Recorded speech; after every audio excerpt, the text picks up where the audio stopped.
Well, Josh, obviously, congratulations. It's been said a few times, but less than a year ago at the Sphere, you were at the press conference. You got no questions, and now you're in the octagon facing off with the champion. You have your flag that you fought to carry for so long. So I guess can you sum up this last hour of your life that seems to just be coming at you all at once? We just, me and my team always know what we can do.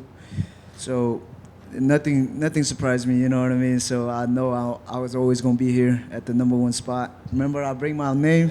Yep. Now is number one, Joshua, man. There you go. We'll talk about Pantoja in a bit, but just talk to me about that fight against Brandon, because a lot of people are saying that's like one of the craziest flyweight fights we've seen. Man, Royval, man, he's a tricky motherfucker.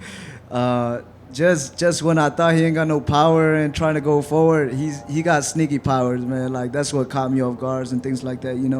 He's number one for a reason, and man, he's tough, man. I love that guy, and shout out to him for giving me a chance, to fight with him. The broadcast team, said it felt like, just watching it felt like Brandon had power near the end, but you were just all volume and all speed. And they showed the stats where he was throwing less and landing, but you were throwing more and landing at like a higher clip.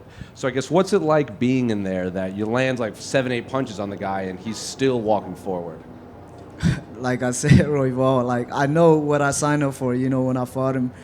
But I thought I was going to get the finish, but he's tough, man. He's tough. So I think I heard him a couple of times. Was it the first round or the second round? First one you clipped him and yes. You dropped him, yeah. And I'm trying to follow up, but like I said, he's sneaky with them powers punches, man. Every time I hit him, he always come back with something stronger. So you know what I mean? And my coaches, they don't want me to rush in and things like that. So much respect to him. And it's not every day we get, the number one contender to enter the octagon and face off with the reigning champion. So I guess, what did you make of Pantoja's win? And have you and your team already started kind of breaking down holes or openings that they've seen? No, man. I just watch his fight just to watch. I never study him because I'm like one fight at a time. You know what I mean? So after this, we go back and then we gonna study him. So you know what I mean? This is the new era of fighting. And the last two fights he's had, it's been heavy grappling, take him down, choke him out. So I guess you're going to be putting on the wrestling shoes, preparing for Pantoja? My takedown defense is on point too. So he never fought Joshua Van, and so you know what I mean. Soon we gonna find out. And then just last one for me. This whole week has been built around Ilya, and will the UFC go to Spain? He's kind of become the face of Spain. You have that flag, like I mentioned before, that you fought very hard to bring in. That flag is now going to be in the spotlight against the champion. I'm sure, I'm sure you thought this was always going to come. But I guess, how excited are you to be able to put your country in the biggest spotlight in the biggest combat sport?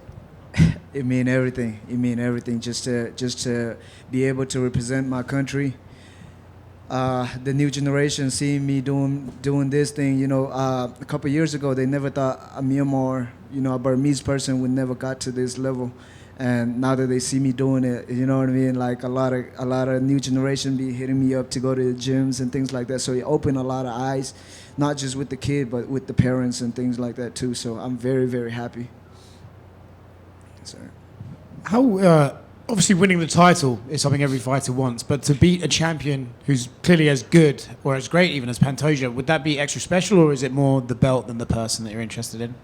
Yeah, man, the legacy that he have in this division, you know what I mean, just beating him is just gonna be greater for my legacy too. You're obviously the same age as John Jones was when he won the belt. So do you go to the UFC and be like, hey, book me before I turn 24 so I can at least match his records? So they're going to have to book me before October, so you know what I mean? But the doctor suspend me. So, wow. Yeah. Hey, Josh, over here. Congratulations on the win.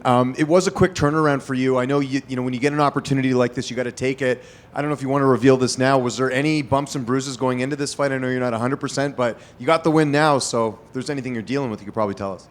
My big toe was fucked up. It was just we can't really throw kicks in the fight camp or anything. You know what I mean? But come fight day, like I was throwing it because I think adrenaline or something. You know what I mean? So yeah, that my big toe was fucked up. That was it. Yeah, and obviously this fight with Pantoja is going to be 5 rounds, but you've had title fights before on the regional scene before you got in. Like, do you feel comfortable, going 5 rounds in the UFC as well? I know it was a couple years back, but or is the focus, when you fight Pantoja, going to be on those extra rounds as well? That's if it's gonna last. You know what I mean? Fair enough. 5 Yeah, rounds, no, I get it.